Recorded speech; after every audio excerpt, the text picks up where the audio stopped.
अस्सलामु अलैकुम वरहमतुल्लाहि वबरकातुहू।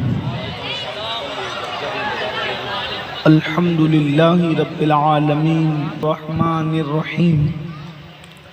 क़द अफ़लह मन तज़क्का व ज़करा अस्म रब्बिही फ़सल्ला बल तुसिरूनल हयातद दुनिया वल आखिरतु खैरुन व अबना। तुझे शर्मे नबी खौफ़े खुदा ये भी नहीं वो भी नहीं, रिज़्क़े खुदा खाया किया फरमाने हक ताला किया, शुक्र करम तरसे सज़ा ये भी नहीं वो भी नहीं, डर था केसियाँ की सज़ा अब होगी या रोज़े जज़ा, दी उनकी रहमत ने सदा ये भी नहीं वो भी नहीं।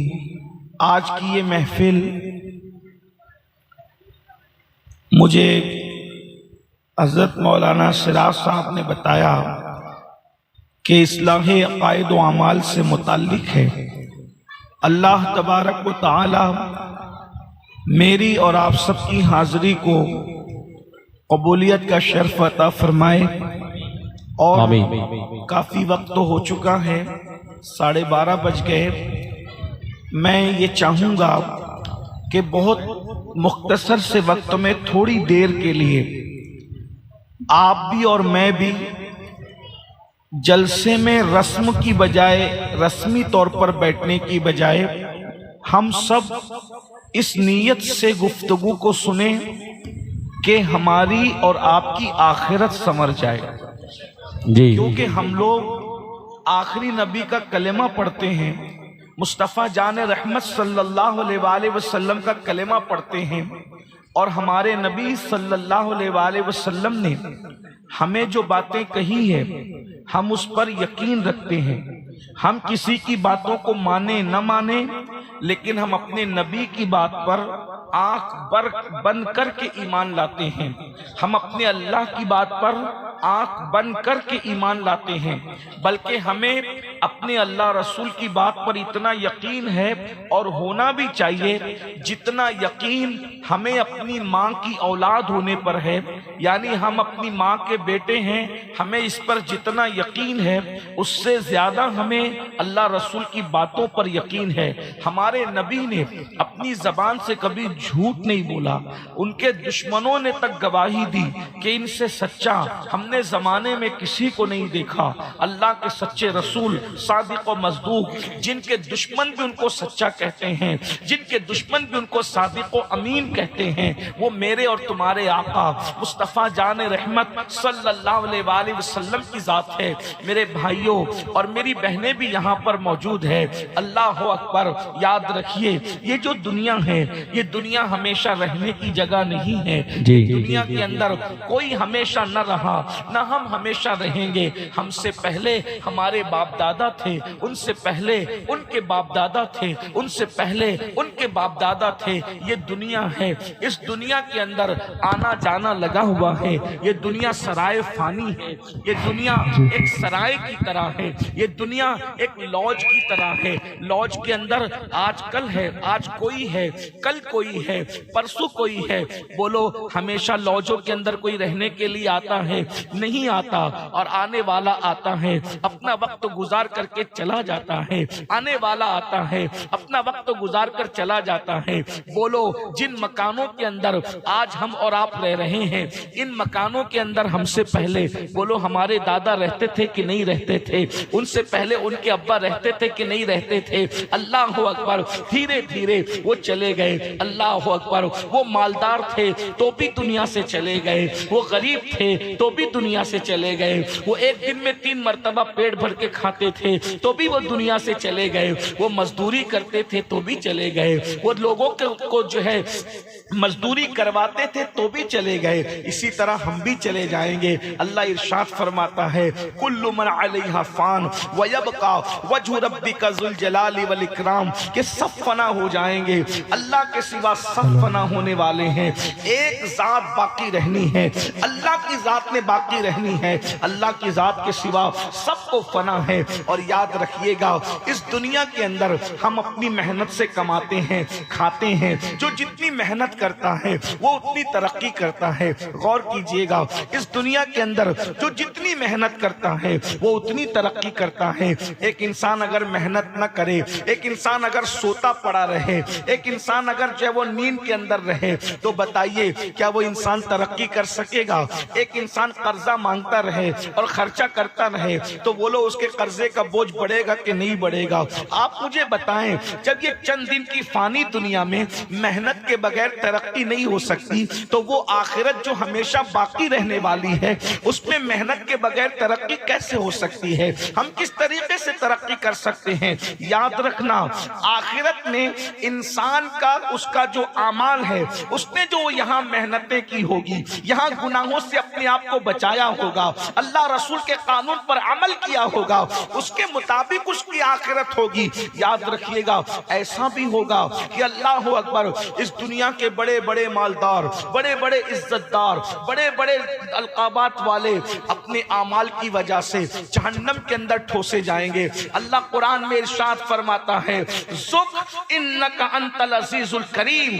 बड़े बड़े इज्जतदारों को अल्लाह जहन्नम की आग में ढकेलेगा, और जब उन्हें जहन्नम की आग में औंधे मुंह डाला जाएगा तो कहा जाएगा दुनिया में बहुत इज्जतदार बनते थे, लो चखो अपना अजाब। आप मुझे बताइए, अल्लाह अकबर, उस वक्त हमारा क्या बनेगा? आजकल के नौजवान हमारे, अल्लाह अकबर, बहुत सारे गुनाहों में मुब्तला हैं, जराइम में मुब्तला हैं, और उनको एहसास नहीं है कि हमें मरना भी है, हमें दुनिया से जाना भी है। हम सिर्फ बुढ़ापे में नहीं मरेंगे, बल्कि जवानी में भी किसी को मौत आ सकती है।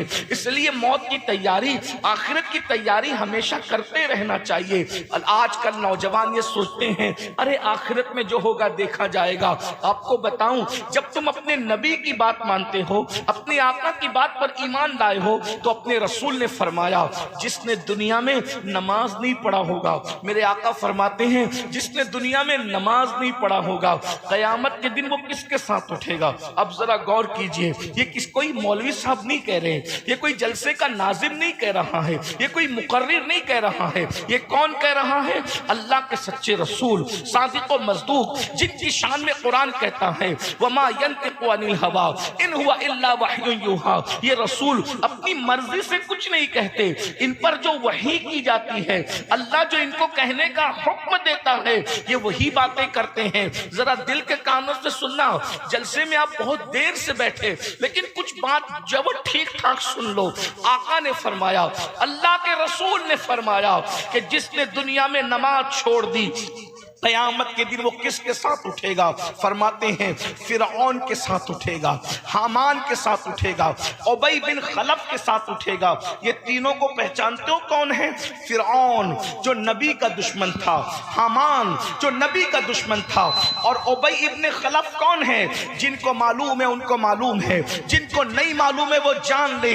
अल्लाह के रसूल रहमतुल लिल आलमीन, मेरे नबी ने गाली देने वालों को दुआएं दी, कांटे बिछाने वालों को दुआएं दी, पत्थर मारने वालों को दुआएं दी, मगर याद रखना, अल्लाह के रसूल ने अपनी पूरी जिंदगी में सिर्फ एक इंसान को कत्ल किया, एक इंसान को। रसूलुल्लाह ने एक इंसान से ज्यादा किसी को कत्ल नहीं फरमाया, सिर्फ एक इंसान को कत्ल किया अल्लाह के रसूल ने। अल्लाह अकबर। और फरमाया गया, दुनिया का सबसे बदतरीन इंसान वो है जो नबी को कत्ल करता है, या दुनिया का सबसे बदतरीन इंसान वो है जिसको नबी कत्ल करता है।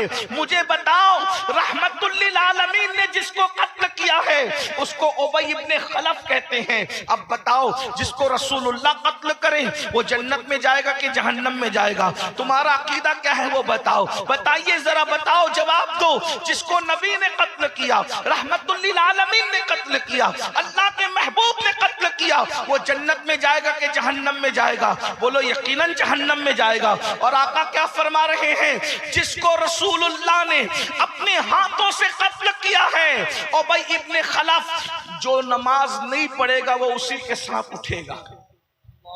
अब तुम उनके साथ उठोगे नमाज न पढ़ने वालों, तो तुम्हारा हश्र क्या होगा, तुम्हारा अंजाम क्या होगा? आज कितनी सादगी से हमारा जवान कहता है, मौलाना हमें टाइम नहीं मिलता नमाज पढ़ने के। नमाज एक 10 मिनट का टाइम लगता है, नमाज के लिए सिर्फ 10 मिनट का टाइम, 10 मिनट से ज्यादा का वक्त नहीं लगता, और हम नमाज छोड़ रहे हैं। और ये दिमाग के अंदर खप्त है कि नमाज नहीं भी पढ़े तो चलता है, नमाज नहीं भी पढ़े तो जन्नत में जाएंगे। बहुत माफी के साथ, आप बुरा नहीं मानेंगे, मैं सच्ची बात करूं, लोग मेरी बात का बुरा मानते हैं लेकिन आप लोग नहीं मानेंगे। आप क्या सोचते हो, मैं गौस पाक का मुरीद हूं तो मैं तो जन्नत में चला जाऊंगा, मुझे गौस पाक बख्शवा लेंगे। मैं गरीब नवाज का मुरीद हूं, मुझे गरीब नवाज बख्शवा लेंगे। देखो गौस पाक गरीब नवाज बख्शवाएंगे, लेकिन बेनमाजी को बख्शवाएंगे, ये आप कहां से लाए? आप मुझे ये बताइए, आप मुझे ये पहली बात तो बेनमाजी गौस पाक का मुरीद हो सकता है, ये बताइए। अल्लाह अल्लाह अल्लाह या बेनमाजी, भाई बेनमाजी मौलाना का तो मुरीद हो सकता है, लेकिन बेनमाजी गौसे पाक का मुरीद नहीं हो सकता। अल्लाह अल्लाह। ये जो दिमाग में खप्त है ना कि हम नमाज नहीं भी पढ़ेंगे तो जन्नत में जाएंगे, ये झूठ है। ये शैतान ने तुम्हारी फिक्र को अगवा किया है। तुम शैतान के हाथों कठपुतली बने हो। तुम्हें पता है सरकार गौसे आजम का ये कौल कितना मशहूर है कि हुजूर गौसे पाक फरमाते हैं, अगर बेनमाजी मर जाए उसे मुसलमानों के कब्रिस्तान में दफन मत करो। तो जो गौसे पाक बेनमाजी को मुसलमानों के कब्रिस्तान में कबूल नहीं करते, वो गौसे पाक बेनमाजी को अपने सिलसिले में कैसे कबूल करेंगे? अल्लाह अकबर। 3-3 घंटे 5-5 घंटे जलसों में बैठने वालों, क्या तुम अल्लाह के लिए 10 मिनट का टाइम निकाल सकते हो? मौलाना के लिए 3 घंटे का टाइम निकाला, मौला के लिए 10 मिनट का टाइम निकाला, दोस्तों के लिए इतना वक्त निकाला, क्या अल्लाह के लिए भी आपने टाइम निकाला? बोलो, रोजी अल्लाह दे रहा है, रिस्क अल्लाह दे रहा है, इज्जत अल्लाह दे रहा है, सेहत अल्लाह दे रहा है, सब कुछ अल्लाह दे रहा है। नमाज नहीं पढ़ते तो फिर अल्लाह अल्लाह है। याद रखना, बेनमाजी को इतनी दर्दनाक सजा। बैठ जाओ भैया, थोड़ी देर बैठ। मैं नजराना लेने से घमंड नहीं कर रहा हूं, लेकिन नजराने से ज्यादा कीमती गुफ्तगू सुन लो, इससे बड़े मेरे लिए कोई नजराना नहीं है। और अल्लाह करे आप सुनकर आप असल इस्लाम समझ जाओ तो मैं समझता हूं कि मेरा आना कामयाब। यूं ही मेरे पास वक्त नहीं रहता, मैं जल्दी तारीख आप लोग को दे नहीं पाता। अब आ गए हैं, मिल गए हैं, आप भी बैठे हम भी बैठे, तो थोड़ी देर बैठ करके सुन लो।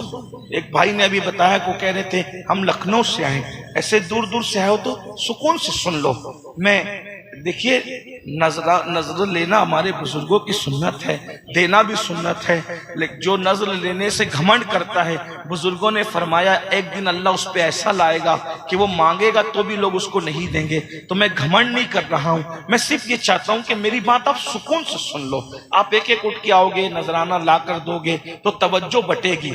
मैं लोगों से कहता हूं कि मैं तकरीर याद करके नहीं आता हूं, जैसा माहौल बनाते हो वैसा अल्लाह जो बुलवाता है वो बोल देते हैं। सब लोग सुकून से सुनो, सब मिलकर दुरूद शरीफ पढ़ लो। मैं बहुत देर तक नहीं बोलूंगा, जितना आप सुनना चाहेंगे उतना ही बोलूंगा। आशिकों की तरह सब मिलकर दुरूद शरीफ पढ़ो। अल्लाहुम्मा सल्ली अला सय्यिदिना मौलाना मुहम्मद बारिक वसल्लम सल्लल्लाहु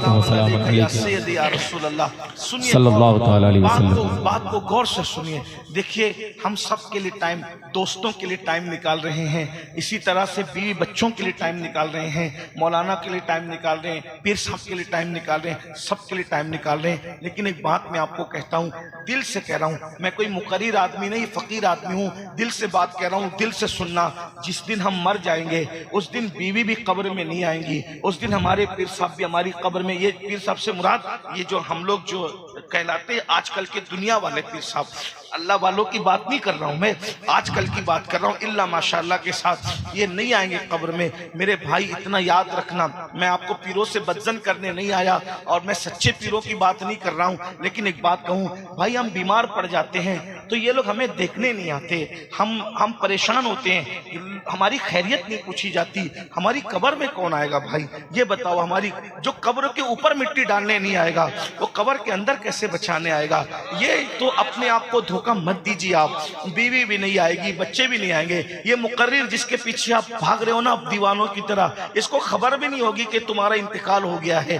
कुछ नहीं है। आजकल तो भाई जिसके पास दौलत है उसी की खैरियत पूछी जाती है, जिसके पास माल नहीं है कोई उसकी खैरियत भी नहीं पूछता। जनाजे भी अमीरी और गरीबी में बट गए, शादियां भी अमीरी और गरीबी में बट गई, इसी तरीके से खैर खैरियत भी अमीरी और गरीबी में बट गया, दावतें भी अमीरी और गरीबी में बट गई। कोई किसी का पुरसाने हाल नहीं है। लेकिन वो मेरा अल्लाह जिसके यहाँ गरीबी और अमीरी में फर्क नहीं है, वो मेरा अल्लाह जिसके यहाँ काले गोरे में फर्क नहीं है, वो मेरा अल्लाह जो अपने बंदों से करोड़ों माओं से ज्यादा प्यार करता है। ध्यान से सुनो, वो अल्लाह अपने बंदों से करोड़ों माओं से ज्यादा प्यार करता है। मैं करोड़ों माओं कहने की जुर्रत कर रहा हूँ इसलिए कि मेरे अल्लाह की शान की कोई हद नहीं है, मेरे अल्लाह की ताकत की कोई हद नहीं है, तो उसकी मोहब्बतों की भी कोई हद नहीं है। वो अपने बंदे से कितना प्यार करता है। मेरे भाई अल्लाह के प्यार को महसूस करो, मेरे भाइयों अल्लाह के प्यार को महसूस करो। अल्लाह हमसे कितना प्यार करता है। हम तो ये कहते हैं हमसे कोई प्यार करे ना करे, हमें किसी से कोई मतलब नहीं है।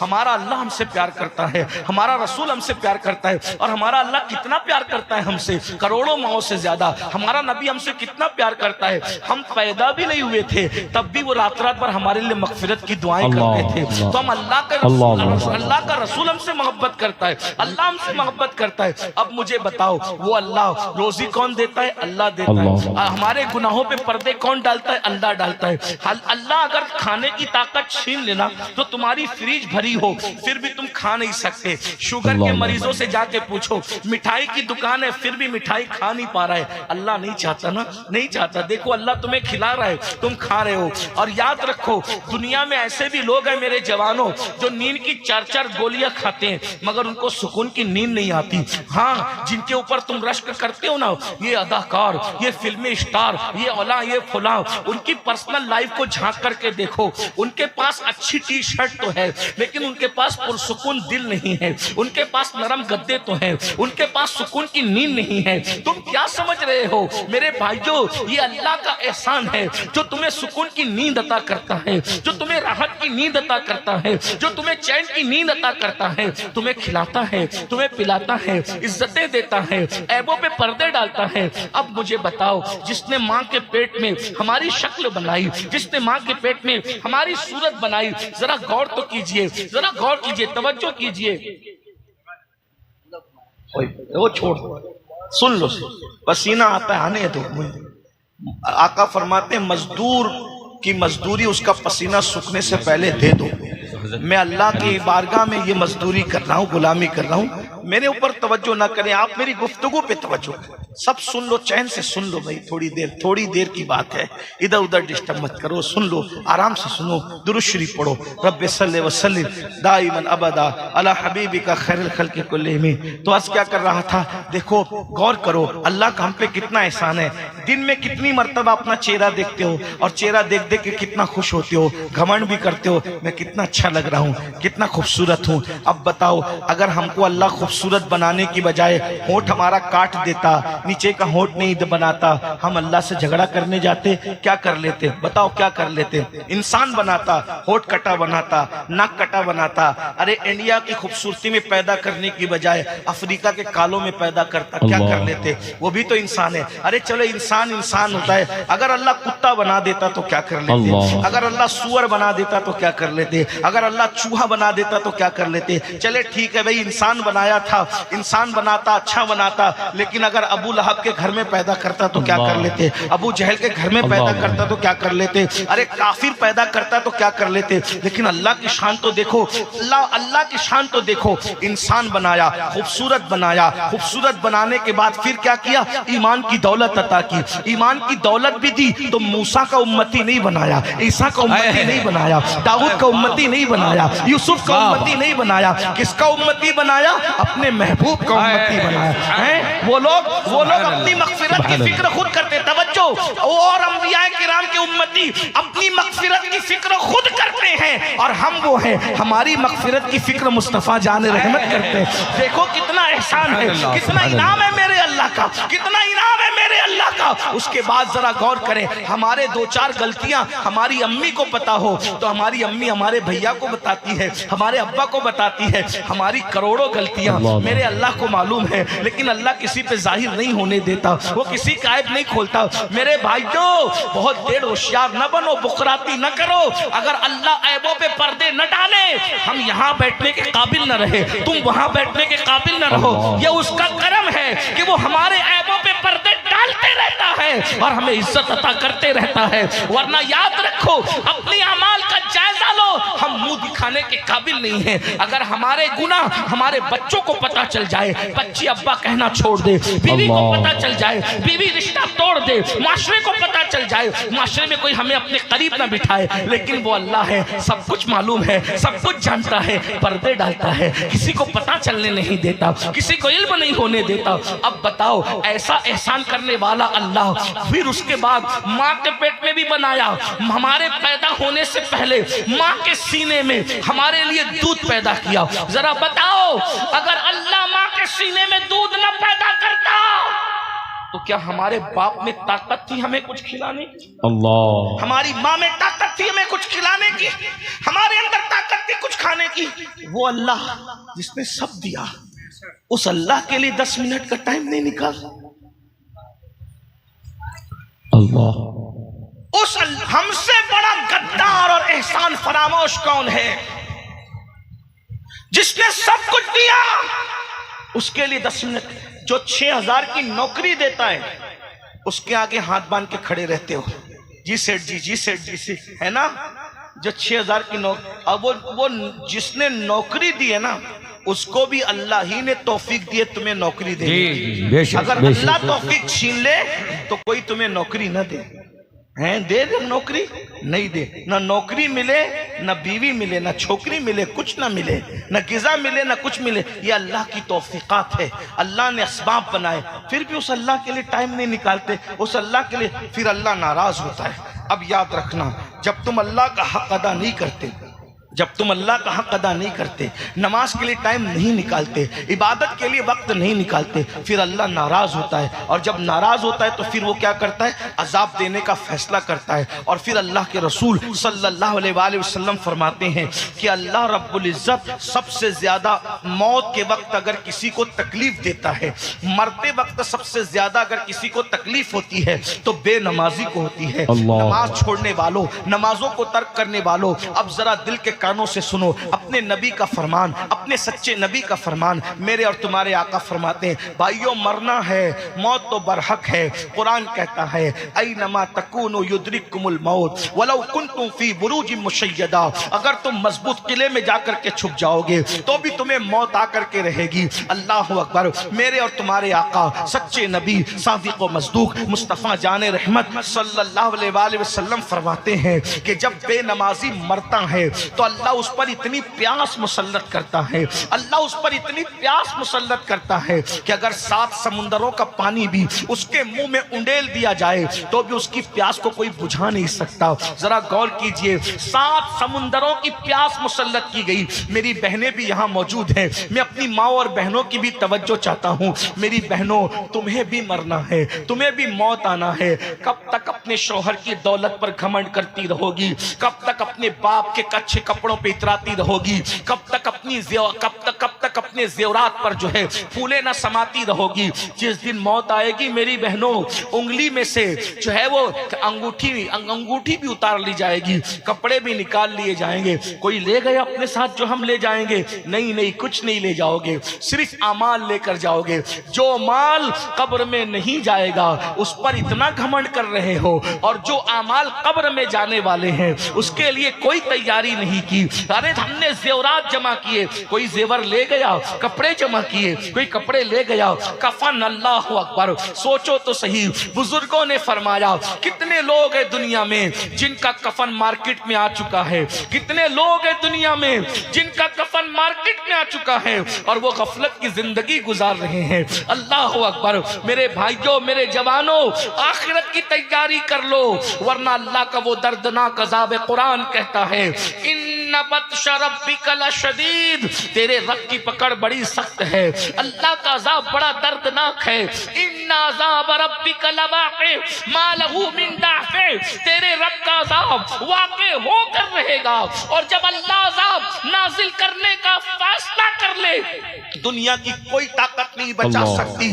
बेनमाजियों, नमाजों को तर्क करने वालों, है हिम्मत, अल्लाह के अज़ाब को बर्दाश्त करने की ताकत है, अल्लाह के अज़ाब को बर्दाश्त करने की कुव्वत है। जरा सोचो, 10-12 घंटे अगर प्यासे रह जाओ तो प्यास की शिद्दत का आलम क्या होता है। अरे जब 7 समुंदरों की प्यासें बेनमाजीपन की वजह से तुम पर मुसल्लत की जाएगी, उस वक्त तो तुम्हारा क्या बनेगा। अल्लाह अकबर। उस पर तुरफा ये, हम सिर्फ बेनमाजी नहीं बल्कि अल्लाह अकबर नमाज तो छोड़ ही रहे हैं, साथ ही साथ अगर सिर्फ बेनमाजी ही होते तो भी बर्बादी के लिए काफी था, तबाही के लिए काफी था। लेकिन सिर्फ बेनमाजी नहीं बल्कि आज तो मेरा नौजवान जो है अल्लाह अल्लाह नशे के अंदर ऐसा डूबा जा रहा है, शराब के अंदर डूबा जा रहा है, अल्लाह अकबर जुए में डूबा जा रहा है। अल्लाह अकबर 16-16, 17-17 साल के लड़के, कोई कुत्ता गोली खा रहा है, कोई एमडी का नशा कर रहा है, कोई अल्लाह अकबर इसी तरीके से दवाओं से नशा कर रहा है।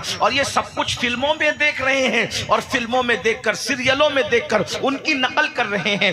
याद रखना, बहुत बड़े मुफक्किर ने कहा था, रील और रियल के अंदर फर्क है। हमारी जिंदगी रील नहीं है, हमारी जिंदगी रियल है। उनमें और हम में फर्क ये है, फिल्म के स्टार में और हम में फर्क ये है, वो रील में है, हम रियल में है। वो नकल करते हैं, वो अदाकारियां करते हैं, हम अदाकारियां नहीं करते। हमारे मजहब के अंदर अल्लाह अकबर, मेरे भाइयों, ये अपने मजहब का तकद्दुस है। फरमाया गया, ऐसा खाना मत खाओ जो तुम्हें सुस्त कर दे, ऐसा खाना मत खाओ जो तुम्हें सुस्त कर दे। तो जो खाना सुस्त कर दे, जब वो खाने की इजाजत नहीं, ऐसा मशरूब जो सुस्त कर दे, जब वो पीने की इजाजत नहीं, बतौर तकवा या बतौर एहतियात अंदाजा फरमाए, तो जो नशा ला दे उसके इस्तेमाल की इजाजत कैसे हो सकती है। आपको पता है अल्लाह के रसूल सल्लल्लाहु अलैहि वसल्लम ने कभी मैदे की रोटी इस्तेमाल नहीं की, क्योंकि मैदा इंसान को सुस्त कर देता है। अल्लाह के रसूल जब अपनी कौम को सुस्ती में नहीं देख सकते तो अपनी कौम को नशे में कैसे देख सकते हैं। आप जानते हैं ये नशा मुस्लिम माशरे में क्यों प्रमोट किया जा रहा है। मैं दोनों नुकसान बताता हूं, नशा का दुनियावी नुकसान, नशा का आखिरत का नुकसान, और अपनी बात खत्म करता हूं। याद रखना, ये नशा क्यों प्रमोट किया जा रहा है। आप तहकीक कर लो, मुस्लिम मोहल्ले टारगेट पर है। मुस्लिम मोहल्लों के अंदर बाज़ाब्ता तौर पर एजेंट छोड़े जाते हैं कि जाओ मुसलमानों के खूबसूरत बच्चों को टारगेट करो, मुसलमानों के पढ़ने लिखने वाले ज़हीन बच्चों को टारगेट करो, मुसलमानों के मालदारों के बच्चों को टारगेट करो, मुसलमानों के मेहनतकश मजदूरों के बच्चों को टारगेट करो। क्यों ये है जानते हो, दुनिया को आपके टैलेंट से बहुत ज्यादा खौफ और खतरा है। वो उन्हें जानते हैं कि ये जवान, अल्लाह अकबर, बिलखुसूस हिंदुस्तान में 60% जवान है। पूरी दुनिया में सबसे ज्यादा जवान हिंदुस्तान में है। और हिंदुस्तान के जवानों, तुम्हारी खूबसूरती पे रहम आता है, तुम्हारी खूबसूरती और जवानी पे तरस आता है। खुदा के लिए, अरे फिल्मों को अपने लिए आइडियल बनाने वालों, कभी आपने अली अकबर की जवानी को भी अपने लिए आइडियल बनाना, कभी हजरत कासिम की जवानी को भी आइडियल बनाना, कभी इमाम हसन की जवानी को भी आइडियल बनाना। सोचो तो सही, ये साजिश क्यों रची जा रही है। जानते हो, ये जानते हैं, इस्लाम दुश्मन ताकतें जानती है, जिस दिन तुम तिजारत करोगे तुम्हारी टक्कर कोई नहीं ले सकता, दुनिया तुम्हारी गुलामी करेगी। तो कह रहे हैं इन्हें नशे का लत पढ़ा दो, इन्हें नशे का आदी बना दो, ताकि ये तिजारत न कर सके, बेहोश होकर के पड़े रहें, ये तिजारत न कर सके। ये जानते हैं जिस दिन तुम तालीम हासिल करोगे कोई तुम्हारा मुकाबला नहीं कर सकेगा।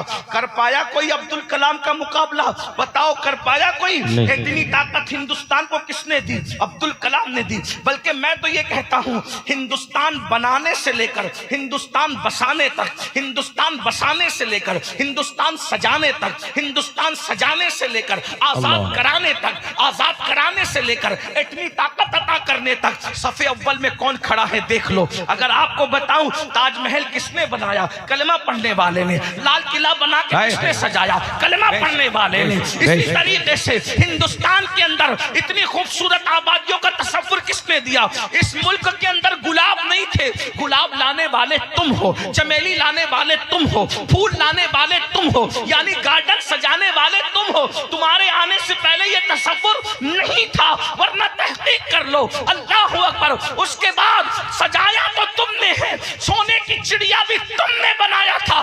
तुम्हें अपनी तारीख नहीं पता। अंग्रेजों के हिंदुस्तान आने से पहले एक एक बंगाल का, कलकत्ता का ताजिर इतना मालदार था, एक मुसलमान ताजिर के पास इतनी दौलत थी कि उतनी दौलत शाही खजाने में, बरतानिया के शाही खजाने में नहीं थी। तुम इतने मालदार थे कब तक? जब तक तुम नशा नहीं करते थे। कब तक? जब तक तुम शराब नहीं पीते थे। कब तक? जब तक तुम जुआ नहीं खेलते थे। कब तक? जब तक तुम उलमा से दूर नहीं थे। कब तक? जब तक तुम औलिया से दूर नहीं थे। तुम्हें पता है ये किलों को किसने बनाया? ज्यादातर दूसरों ने ही बनाया, इनकार नहीं, ज्यादातर कलमा पढ़ने वालों ने बनाया। उसके बाद अंग्रेजों के खिलाफ 1857 में किसने तकरीर की और जिहाद का फतवा दिया? वो भी तो कलमा पढ़ने वाला था, जिसे दुनिया फतेह खैराबादी कहती है। आप देख रहे हैं अंडमान के जजीरों में जिनको फांसियां दी गई वो सब कलमा पढ़ने वाले थे। रंगून के अंदर जिसकी कब्र बनी वो कलमा पढ़ने वाला था। हिंदुस्तान को इतनी ताकत देने वाला अब्दुल कलाम कलमा पढ़ने वाला था। आप कहां हो? आपके अपने टैलेंट को की आपको अहमियत नहीं है, वो दुनिया जानती है। जिस दिन वो मुसलमान बेदार होगा जवान, तो उस दिन वो होगा, ये वो जवान है जिनकी शान ये है इन्होंने उंदुलूस के साहिल पे कश्तियां जलाई है, इन्होंने अफ्रीका के सहराओं में अजानें पड़ी है, इन्होंने बहरे जुल्मात में घोड़े दौड़ाए हैं।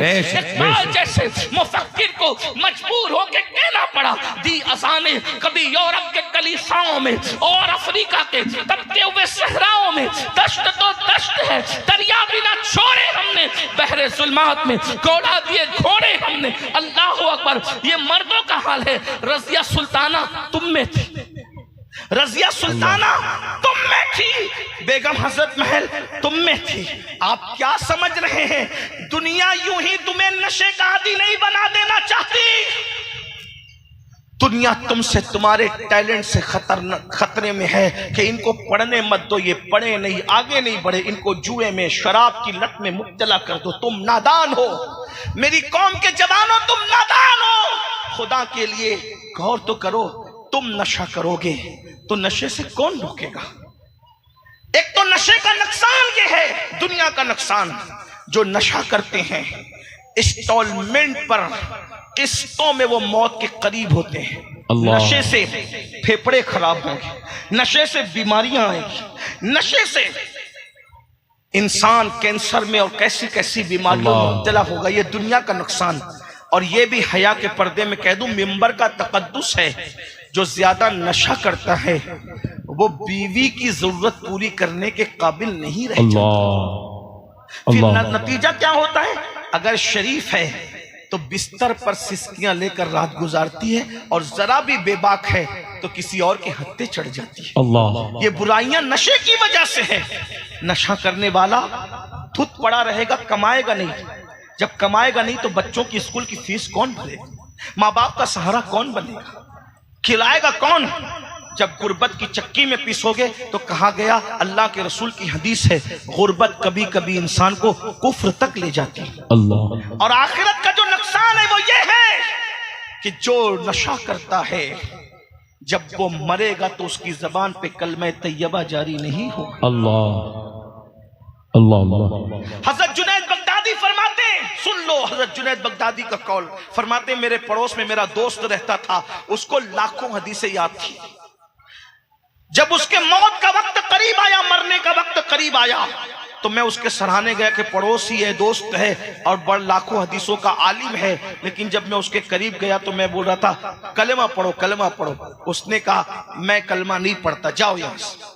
और उसने कलमे का इनकार कर दिया।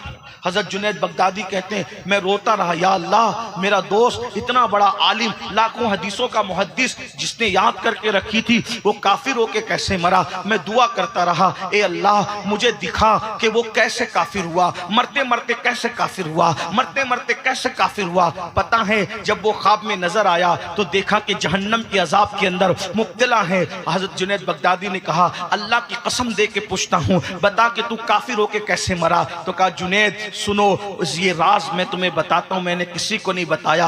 और तुमने दुआ की अल्लाह से तो अल्लाह ने मुझे हुक्म दिया कि मैं तुम्हें बताऊं। दरअसल मैं बहुत बड़ा आलिम था, बगदाद का मुहद्दिस था, बहुत बड़ा मुहद्दिस था। मुझे एक ऐसी बीमारी हो गई थी जिसका इलाज किसी डॉक्टर के पास नहीं था, किसी हकीम के पास नहीं था। तो मैं एक ईसाई हकीम के पास गया। उसने कहा देख तेरी बीमारी का इलाज तो नहीं होगा, अलबत्ता तू अगर साल में एक मर्तबा शराब का प्याला बतौर दवा पिएगा तो तेरी बीमारी रुक जाएगी। शिफा तो नहीं होगा लेकिन तेरी बीमारी रुक जाएगी, तेरी बीमारी कंट्रोल में आ जाएगी। तो मैं हर साल एक शराब का पूरा प्याला बीमारी से बचने की नीयत से पी लिया करता था। शराब का एक प्याला साल में एक मर्तबा मैंने बीमारी से बचने के लिए पिया तो मरते वक्त तो मेरा ईमान चला गया। ऐ मेरी कौम के जवानों बताओ, जो बीमारी के लिए बीमारी की नीयत से शराब पिए मरते मरते वो काफिर हो रहा है। जो रत जगहों में शराब पिए, जो खुशी के मौके पे शराब पिए, जो पिकनिक पे शराब पिए, जो मोहल्लों में नशा करे,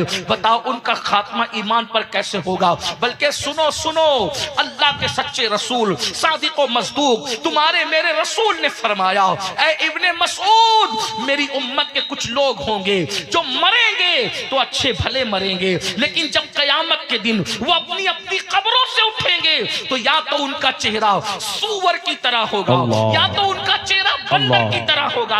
अब्दुल्ला इब्ने मसूद कहते हैं या रसूल अल्लाह, जो अपनी कब्रों से उठेंगे उनका चेहरा सूअर और बंदर की तरह होगा। क्या वो कलमा नहीं पढ़ते होंगे? क्या वो कुरान को अल्लाह की किताब नहीं मानते होंगे? क्या वो आपको अल्लाह का रसूल नहीं मानते होंगे? मेरे आका फरमाते इब्ने मसूद वो मोहम्मद को अल्लाह का रसूल भी मानेंगे, कुरान को अल्लाह की किताब भी मानेंगे, वो कलमा भी पढ़ते होंगे। फिर भी जब वो अपनी कब्रों से उठेंगे तो उनकी कब्रों से उठते वक्त उनके चेहरे सूअर और बंदर की तरह होंगे। वो सूअर और बंदर की शक्ल लेकर कयामत के दिन उठेंगे। तो इब्ने मसूद ने कहा या रसूल अल्लाह उनका गुनाह क्या होगा? मेरे आका फरमाते हैं उनके दो गुनाह होंगे, उनके दो गुनाह होंगे। नंबर एक, वो शराब का नाम बदल बदल कर पिएंगे। अल्लाह, शराब का नाम बदल बदल कर पिएंगे। बदल दिया ना शराब का नाम, एमडी रख दिया, नशे का अलग अलग नाम रख दिया, ये नाम वो नाम वो नाम वो नाम। मेरे नबी ने 1450 साल पहले फरमा दिया था, गैबदा नबी ने, क्या वो शराब का नाम बदल बदल कर पिएंगे। वो गाने कसरत के साथ सुनेंगे, म्यूजिक कसरत के साथ सुनेंगे, जिनमें ये दो गुनाह होंगे।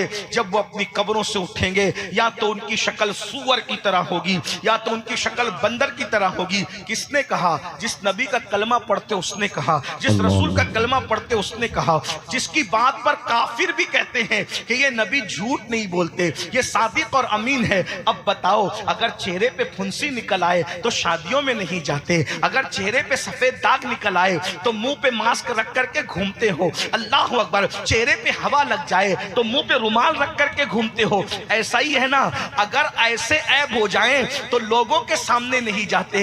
ऐ मेरी कौम के जवानों, हम तुम्हें कैसे बेदार करें, हम तुम्हें कैसे संवारें, हम तुम्हारे दिल में बात कैसे उतारें। अरे चेहरे पे फुंसी हो जाए तो अपने जैसे इंसानों के सामने नहीं जाते। सूअर का मुंह लेकर अल्लाह की बारगाह में कैसे जाओगे? बंदर की शक्ल लेकर अल्लाह की बारगाह में कैसे जाओगे? सूअर और बंदर की शक्ल लेकर रसूलुल्लाह को क्या मुंह दिखाओगे? खुदा के लिए ये नशा क्या है? इसमें कोई फायदा है? कोई फायदा नहीं है। निकलो नशे से। कुछ जवान कहते हैं हजरत नशा इतना डिफिकल्ट है कि हम नशा छोड़ ही नहीं सकते। एक बात कहूं मेरे अजीज, जब हम माँ का दूध छोड़ सकते हैं, इतनी लजीज चीज माँ का दूध छोड़ सकते हैं, तो फिर नशा नहीं छोड़ सकते। एक बात और कहूं, देखिए एक बात आपसे कहता हूं, सच्ची सच्ची बात कहना। कुछ कह सकते हैं माँ का दूध तो बचपने में छुड़ा लिया गया। एक बंदा है, उसको मिठाई बहुत पसंद है, बहुत पसंद है मिठाई, ये मिठाई वो मिठाई वो मिठाई वो मिठाई बहुत पसंद है। अचानक डॉक्टर ने कहा देखो हाजी साहब, आपको हो गई है शुगर, शुगर आपकी 300 350 पहुंच गई। अब अगर आप मिठाई खाओगे ना किडनी फेल हो जाओगी, मिठाई खाओगे ना हार्ट पे असर पड़ेगा, मिठाई खाओगे ना तो फालेज भी हो सकता है, इसलिए मिठाई नहीं खाना, आम नहीं खाना, मीठा नहीं खाना। मुझे बताओ, जिसको अब तक मीठा पसंद था 40 साल 35 साल 50 60 साल जिसने दबा कर मीठा खाया, 1 मिनट में मिठाई छोड़ता है कि नहीं छोड़ता है? सच बोलना, सच। डॉक्टर के कहने पे मिठाई, मेरे भाई जान बचाने के लिए डॉक्टर के कहने पे मिठाई छोड़ देते हो तो ईमान बचाने के लिए नबी के कहने पे नशा क्यों नहीं छोड़ सकते? बोलो, अरे डॉक्टर जो कह रहा है जरूरी है कि सच भी हो? ऐसा भी तो हो सकता है, चलो भाई डॉक्टर कहे, फिर भी कोई जरूरी नहीं है कि नुकसान हो, लेकिन नबी ने कह दिया कि जिसने नशा किया वो या तो सूअर की शक्ल लेके उठेगा या तो बंदर की शक्ल लेके उठेगा। एक आखिरी बात मुझे याद आई, सब लोग तवज्जो करें, मुझे एक वाकया याद आया है। नशा बहुत नुकसान कर, नशा करने वाला अपनी माँ में अपनी बीवी में फर्क नहीं करता। अल्लाह। नशा करने वाला पड़ोसन में और अपनी बेटी में फर्क नहीं करता। अल्लाह। छोड़ दो जो बच्चे नशा करते। अब मैं तो आपको कहता हूं सिगरेट भी छोड़, सिगरेट भी छोड़, तंबाकू भी छोड़, गुटखे भी छोड़, सब छोड़। नहीं खाना है, तय कर लो नहीं खाना। मैं अभी पिछले हफ्ता बाबा ताजुद्दीन के उर्स में गया था। जी जी। हजारों लोग, मैंने एक जुमला कहा, बोलो सब तौबा करते हो कि नहीं? पूरा मजमा हाथ उठा के स्टेज से लेके नीचे तक सब ने तौबा की और माशाल्लाह उसका इतना अच्छा रिजल्ट। और मैं जहां गया लोगों को कहा, लोगों ने मेरी बात पे अमल किया। एक बात मैं कहता हूं, फायदा किसका है? अपना फायदा। अगर आप सिगरेट पियोगे ना, आपका बच्चा एमडी इस्तेमाल करे। आप सिगरेट पियोगे, आपका बच्चा हुक्का पिएगा। अगर अपने बच्चों को बचाना है, आपको अपने नफ्स पे कंट्रोल करना पड़ेगा। अच्छा, मैं एक बात कहता हूं, चलो सिगरेट जो आप पी रहे हो, बीड़ी पी रहे हो, सिगरेट पी रहे हो, ये अपनी दौलत को जो आग लगा करके धुएं में उड़ा रहे हो, कभी तुमने सोचा कि मुसलमानों की सैकड़ों बेटियां हैं जो सिग्नलों पर भीख मांगती है बुर्का पहन? अल्लाह। अगर मैं इतनी रकम सिगरेट की उठा करके किसी बेवा की गोद में डाल दूंगा तो दिन भर का उसका खर्चा ना निकल जाएगा? बहुत अच्छा पैगाम, बहुत अच्छा। बताइए ना। मैं तो लोगों को यह भी मना करता हूं कि भाई मेरे लिए इतने महंगे फूल ना लाया। मेरी रूह बेचैन होती है इतने महंगे महंगे फूल देख के। लोग मजाक भी उड़ाते हैं कि ये कैसा आदमी है कि दूसरे लोग चाहते हैं कि उनके ऊपर फूल डाले जाए, ये मना करता है। मैंने कहा हम हकीकत वाले लोग हैं, हम ढकोसले वाले लोग हैं। ये फूल मेरी इज्जत में कोई इजाफा नहीं कर सकते। आपने ये इतना महंगा फूल लाए, इतना महंगा, देखिए कितना महंगा। मैं समझता हूं कि 5000 से कम का नहीं होगा। कितने का? 5000 से कम का नहीं होगा ये। और अगर और कम कर दूं तो चले 2000 का पकड़ लें। मैंने उसको 1 मिनट भी नहीं पहना, मैं पहन भी नहीं सकता इतना। 10 किलो का वजन का कितनी देर पहनूंगा? 1 मिनट में मैंने उतार दिया। आपसे पूछता हूं मुझे बताओ, 1 घंटे की तकरीर के लिए जिस सैयद को आपने बुलाया, 2000 का हार उसके गले में आधे मिनट के लिए डाल दिया, क्या तुम अपनी मस्जिद के इमाम के बच्चे की स्कूल की फीस भरने के लिए भी इतने सीरियस हो? अगर ये 2000 तुमने बचा लिए होते तो तुम अपने मोहल्ले की मस्जिद के इमाम के बच्चे की स्कूल की फीस भर सकते थे 1 महीने की। इससे मुझे क्या फायदा हुआ? अगर आपको मुझे फूल ही पहनाना था, एक गुलाब दे देते। इस तरह के करोड़ों फूल मेरे अंदर कोई तरक्की नहीं जगा सकते। इज्जत और जिल्लत मेरे अल्लाह के हाथ में है। न फूलों से इज्जत बढ़ती है, न गालियों से इज्जत घटती है। जो पिया को भाए अख्तर वो सुहाना राग है, जिससे ना खुश है पिया वो रागनी अच्छी नहीं। बेशक बेशक। उस इमाम बुखारी का बुखारा भी मुखालिफ था, समरकंद भी मुखालिफ था। बुखारा जाते थे तो वो बाइकाट करते थे, समरकंद जाते थे वो बाइकाट करते थे। तुम्हें पता है जिसकी खत्म बुखारी के नाम पर तुम हर साल जलसा करते हो, वो बुखारी समरकंद जाते थे तो वहां बाइकाट, बुखारा जाते थे पूरा जमाना बाइकाट हो गया। इमाम बुखारी समरकंद और बुखारा के दरमियान अकेले खड़े थे, अकेले। अल्लाह, जमाना मुखालिफ था मगर अल्लाह राजी था। बेश बेश, तवज्जो करना, जमाना मुखालिफ था, अल्लाह राजी था। इसलिए बुखारी ने कहा, ए अल्लाह, ना बुखारा वाले अपनाते ना समरकंद वाले अपनाते, इतनी बड़ी जगह मेरे लिए तंग हो गई, मुझे उठा ले। तो इमाम बुखारी का तन्हाई में इंतकाल हुआ, तन्हाई, अल्लाह, तन्हाई में, लेकिन अल्लाह राजी था। अल्लाह को राजी किया, पब्लिक की तरफ तवज्जो नहीं की। तो क्या नतीजा क्या निकला? इमाम बुखारी को दफन कर दिया। बारिश रोक ली, अल्लाह ने रोक ली। अब बारिश नहीं होती, इस्तिस्का पे इस्तिस्का, इस्तिस्का पे इस्तिस्का पड़े, बारिश नहीं होती। एक मजजूब ने कहा, जब तक बुखारी के वसीले से उसके मजार पे जाके दुआ नहीं करोगे, बारान रहमत का नुज़ूल नहीं होगा। अल्लाह, बेश बेश। मुखालिफत और बाइकाट करने वाले और फतवा लगाने वालों को अल्लाह ने मजबूर किया बुखारी की कब्र पर आने पे, और सब आए और वहां आकर के दुआ की। तब लोगों को पता चला जिसको हम क्या क्या समझ रहे थे वो तो अल्लाह की बारगाह में मकबूल था। ये फूल मकबूल नहीं बनाते, ये कपड़े मकबूल नहीं बनाते, ये अमामे के पेच मकबूल नहीं बनाते। अत्तक़वा हाँ होना, दिल का तकवा अल्लाह की बारगाह में मकबूल। बेशक बेशक, हम सबकी परवाह करें। तो मेरी गुजारिश है, शादियों के खर्चे पे कंट्रोल करो, जी, जलसों के खर्चे पे कंट्रोल करो, अपने खर्चे पे वरना अल्लाह क़यामत के दिन पूछेगा। अल्लाह क़यामत के दिन पूछेगा, मेरी बंदियां मुर्तद हो रही थी और तू सिगरेट और हुक्के में पैसे खर्च कर रहा था। मेरी बंदियां मेरा दीन हम छोड़ करके गुर्बत की वजह से जा रही थी और तुम लोग 5-5 हजार के फूल आधे आधे मिनट के लिए पहन के मजहबी अय्याशियां कर रहे थे। अल्लाह, आपको जिसको पिनाना है पिनाओ, तुम जानो वो जानो, मुझे नहीं पिना, मेरे लिए नहीं करना। और अगर करना चाहते हो तो ये 2-2, 3-3 हजार अपने मोहल्ले के इमाम के हाथ में रखो, तो तुम्हारे भी साले सवाब के लिए, मेरे भी साले सवाब। किसी गरीब की झोली में डालो, अपने पैसों की कद्र करो, पैसे बचाओ। किसी भाई ने भी लाया था, किसी ने, वो मोमिन तो था, मुसलमान तो था, उसकी रकम किसी गरीब, क्या आपके क्या नाम है गांव का आपका? असमा इचौली।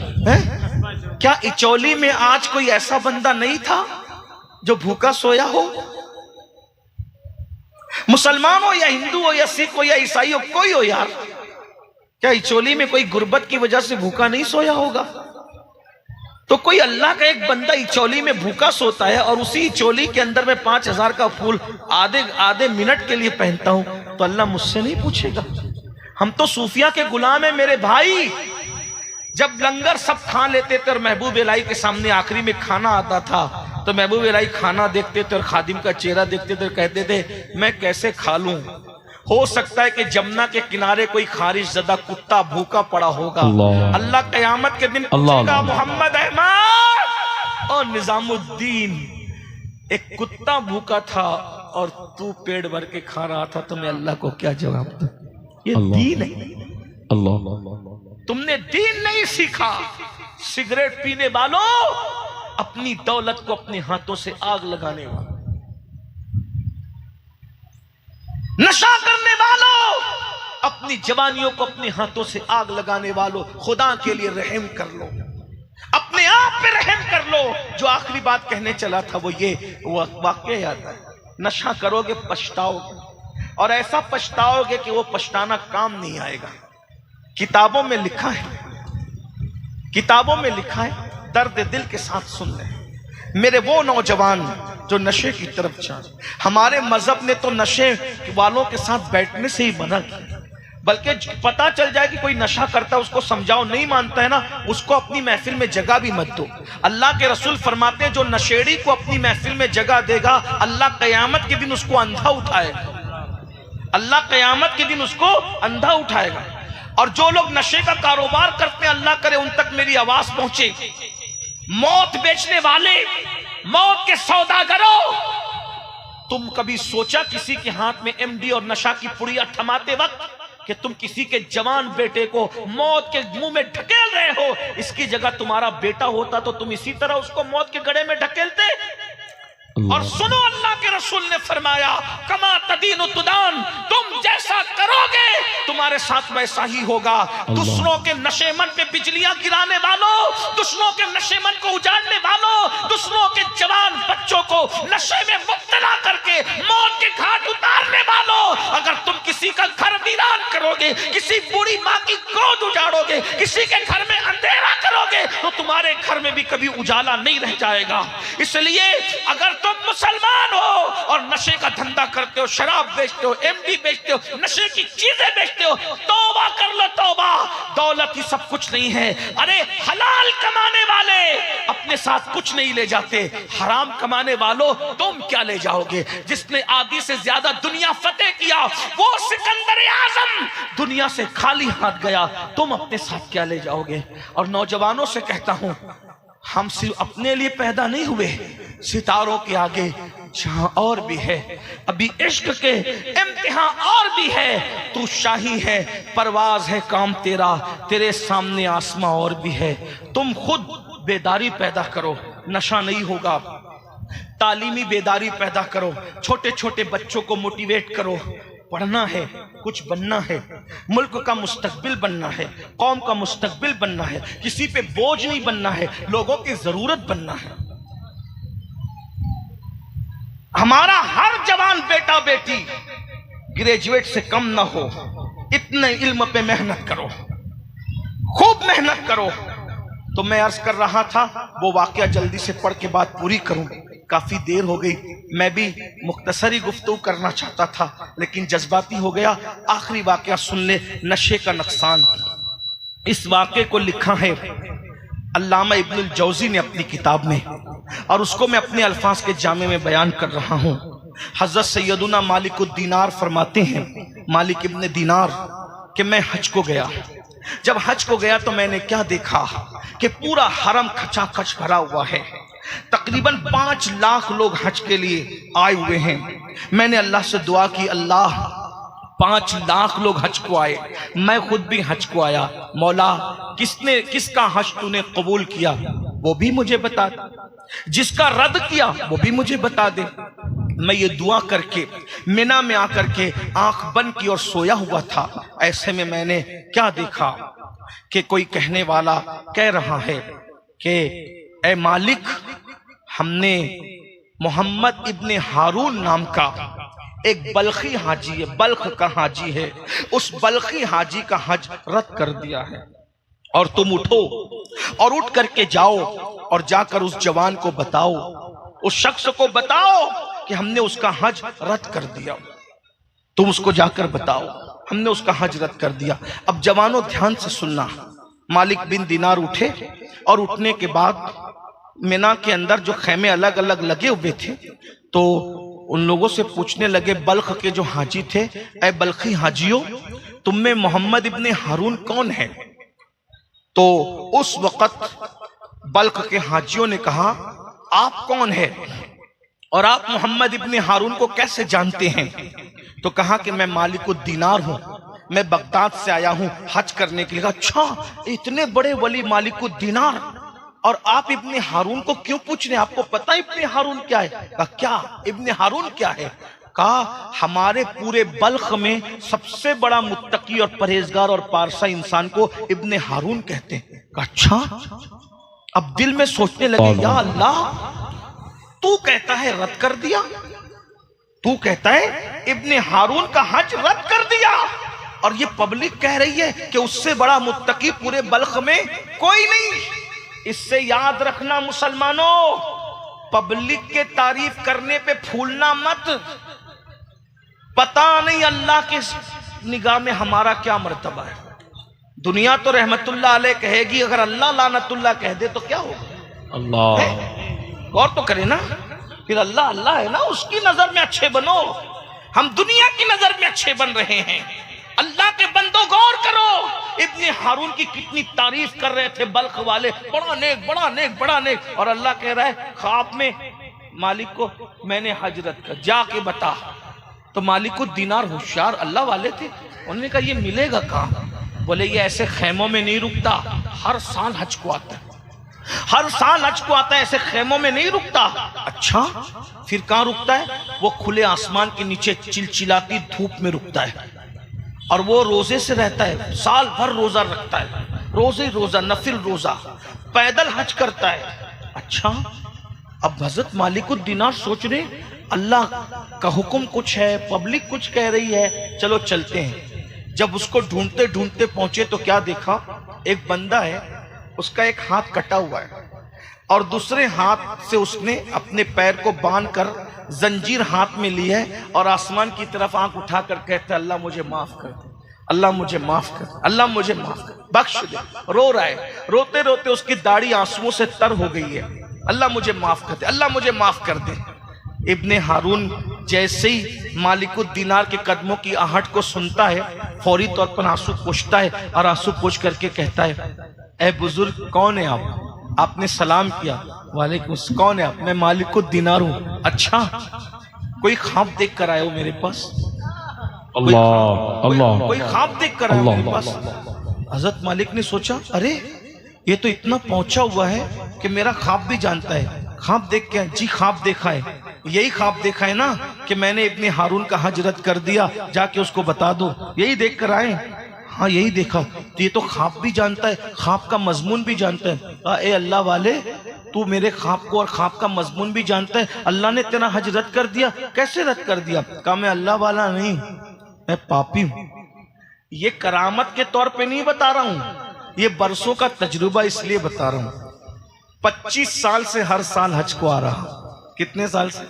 25 साल से हर साल हज को आ रहा हूं, और हर साल कोई ना कोई वली को ख्वाब दिखता है और अल्लाह का हुक्म होता है कि जाओ और इब्ने हारून को कह दो कि मैंने उसका हज रद्द कर दिया। 25 साल से सुकून नहीं है मुझे, सोता हूं तो नींद नहीं आती, भूख भी नहीं लगती, कहीं चैन है ना कहीं सुकून है, बस बेचैन हूं, बेकरार हूं। इबादत करता हूं तो इबादत भी कबूल नहीं, जिक्र करता हूं तो जिक्र भी कबूल नहीं, हज करता हूं तो हज भी कबूल नहीं, क्या करूं मालिक? हजरत मालिक बिन दीनार ने कहा इब्ने हारून मेरा अल्लाह किसी पे जुल्म नहीं करता, मेरा अल्लाह बहुत मेहरबान है, बड़ा करीम है। तूने कुछ ऐसा काम जरूर किया होगा कि अल्लाह तुझसे नाराज है, बता तूने किया क्या है? उसने कहा ये खास बात है, मैंने कभी किसी को नहीं बताया। ए मालिकुद दीनार मैं आपको बताता हूँ कि अल्लाह मुझसे नाराज क्यों हुआ। तब वो अपना इब्ने हारून अपना वाकया बताता है। इब्ने हारून कहता है मालिकुद दीनार मैं बहुत मालदार बाप का बेटा था, अल्लाह ने बहुत दौलत दी थी, बहुत माल दिया था, गलत दोस्तों की सोहबत में पड़ गया, गलत दोस्त मुझे नशे की तरफ ले गए। मेरी कौम के जवानों सोहबत ही संवारती है, सोहबत ही बिगाड़ती है, गलत दोस्तों के साथ मत रहो, जो गुनाह की तरफ ले जाए वो मुनाफिक है, वो दोस्त नहीं है, जो बुराई की तरफ ले जाए वो दुश्मन है, दोस्त नहीं है, जो जिना के अड्डों की तरफ ले जाए, जो शराब के अड्डों की तरफ ले जाए, जो जुआ के अड्डों की तरफ ले जाए, जो लड़कों की नाजायज दोस्ती की तरफ ले जाए, जो हराम कामों की तरफ ले जाए, वो दोस्त नहीं है, वो दुश्मन है, वो गद्दार है। सच्चे दोस्त की पहचान है अगर तू अल्लाह को भूल जाए तो वो तुझे अल्लाह की याद दिलाए। सच्चा दोस्त तुझे अल्लाह की तरफ ले जाता है, सच्चा दोस्त तुझे गुनाह की तरफ नहीं ले जाता। सच्चे दोस्त की पहचान यही है। बहरहाल वो मालिकुद दीनार से कहता है ऐ मालिक इब्ने दीनार गलत दोस्तों की सोहबत में पड़ गया, माल बहुत था, नशे का आदी बना दिया, नशा करता रहा। माँ को खबर नहीं थी, माँ को इत्तला नहीं थी कि मैं नशेड़ी हो गया हूँ, मैं नशा करने लगा हूँ। एक दिन ऐसा हुआ कि शाबान की आखिरी तारीख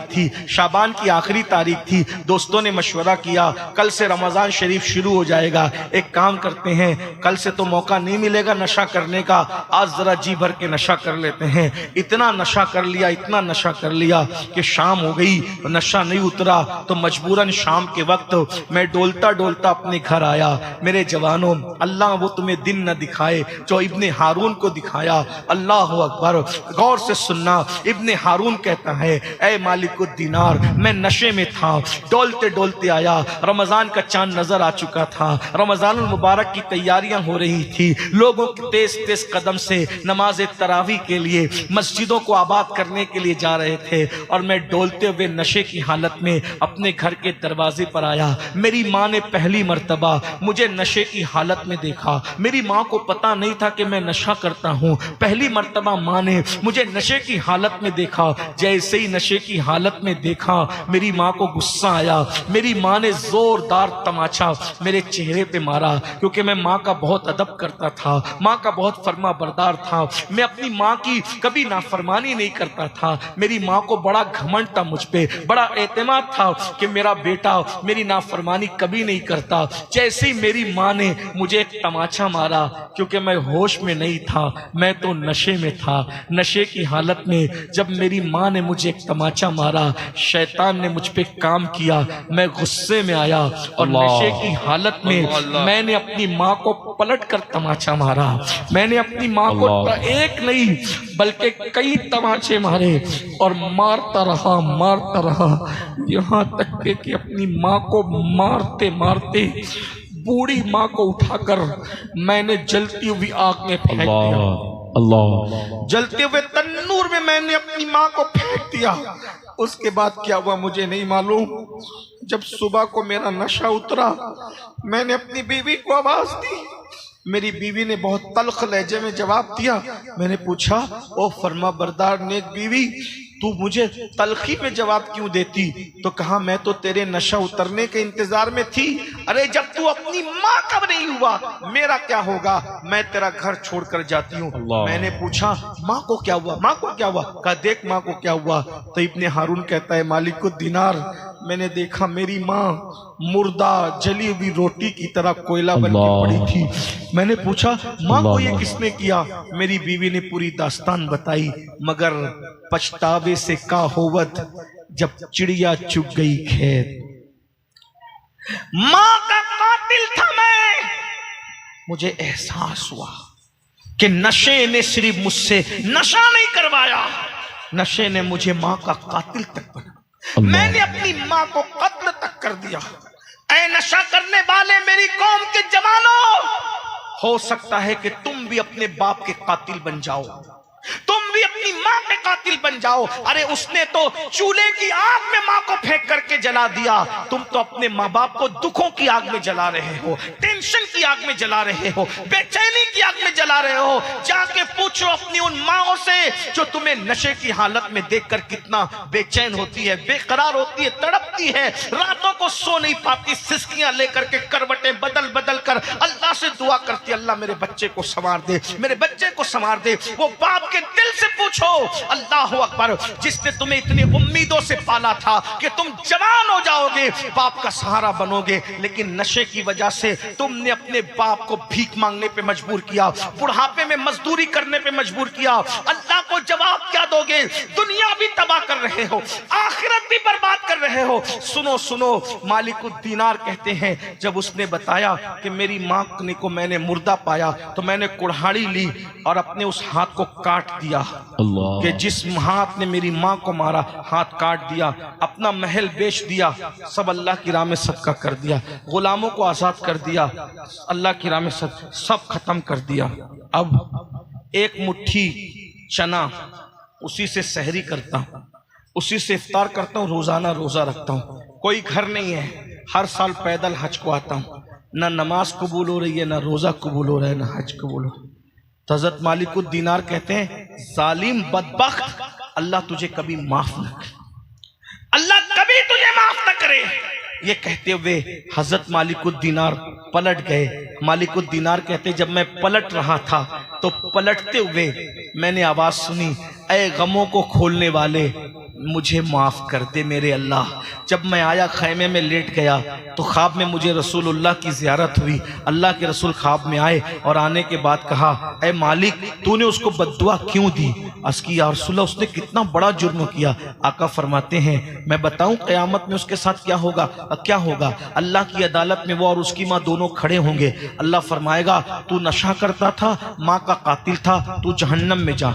हजारों साल तक उसको जहन्नम में जलाया जाएगा, लेकिन एक दिन उसकी माँ जो जन्नत में चली गई थी वो अल्लाह से पूछेगी फरिश्तों से, मौला मेरा इब्ने हारून तेरी जन्नत में नजर नहीं आता। तो फरिश्ते जवाब देंगे उसने तुझे कत्ल किया, वो नशा करता था इसलिए वो जहन्नम में जल रहा है हजारों साल से। तो माँ की ममता जन्नत में भी मचल जाएगी और माँ कहेगी ए अल्लाह क्या वो जन्नत में नहीं आ सकता? तो अल्लाह फरमाएगा अगर तू माफ कर देगी तो मैं भी माफ कर दूंगा। तो उसकी माँ कहेगी मौला तू गवाह रहना, मैंने अपने बच्चे को माफ कर दिया। तो वो माफ कर देगी तो अल्लाह भी माफ कर देगा। ये उसकी दास्तान बताई, लेकिन देखो उसने अपने आप को कैसे बर्बाद किया। मेरी कौम के जवानों, बहुत काम करना है, जिंदगी जीना है, अपने बच्चों की शादियां करना है, इज्जत के साथ जीना है। मालदार बनो, मजबूत बनो, अच्छे कारोबारी बनो, खूब कमाओ, अच्छे कपड़े पहनो, अच्छे मोबाइल इस्तेमाल करो, अच्छी सवारियों में घूमो, अच्छे मकानात बनाओ, ताकि कोई बंदा जो मुसलमान नहीं है वो हमें हकीर न समझे। तुम ऐसे बन के निकलो कि कोई मुसलमान को हकीर न समझे। लेकिन मोबाइल चुरा के मालदार नहीं बनना, शराब बेच के मालदार नहीं बनना, नशा बेच के मालदार नहीं बनना। मालदार बनना है मेहनत करके बनो, हलाल के जरिए से बनो। क्यों? क्योंकि हराम ज्यादा आता है उसमें बरकत नहीं होती, हलाल कम आता है उसमें बरकत होती है। सूअर साल भर में 12-15 पैदा होते हैं, लेकिन सूअरों का कहीं रेवड़ नहीं होता। हर दरवाजे पे सूअर बंधा हुआ नजर नहीं आता।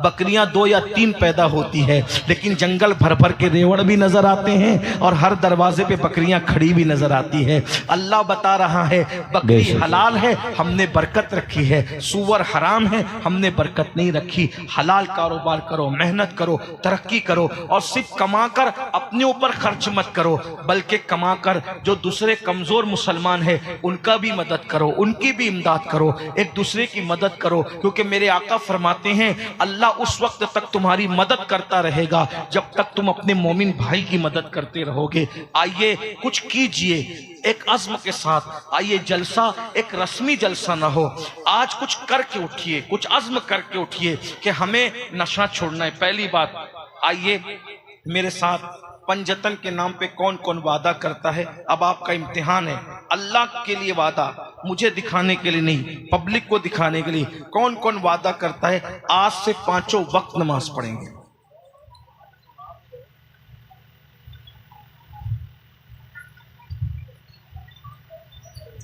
जरा हम भी तो देखें कि पंजतन के उशाक नारे वाले कितने हैं और सजदे वाले कितने। उठा के रखें जरा, देखें तो सही। माशाल्लाह बड़ी तादाद है। हाँ, अगर कोई वादा नहीं भी करता है तो भी उस पर नमाज फर्ज है, ऐसा नहीं कि नहीं है। उठा के रखें जरा, देखें तो कितने होते हैं। उठा के रखें, पूरा मजमा ही हो रहा है भाई। हाँ सुभान अल्लाह। अच्छा उठा के रखें, उठा के रखें भाई। जिस अब्बास ने अपने बाजू कटा दिए दीन के, उस अब्बास के मानने वाले के हाथ उठा के देर तक नहीं रख सकते। जरा उठा के रखें तो देखें, अल्लाह को गवाह बनाए, फरिश्तों को गवाह बनाए। सुभान अल्लाह। बोलो नमाज की पाबंदी करेंगे ना इंशाल्लाह। या अल्लाह ये हाथ उठाना हमारा काम है, इन उठे हुए हाथों की लाज रखना तेरे करम पर है मौला। मौला सबको नमाजी बना दे।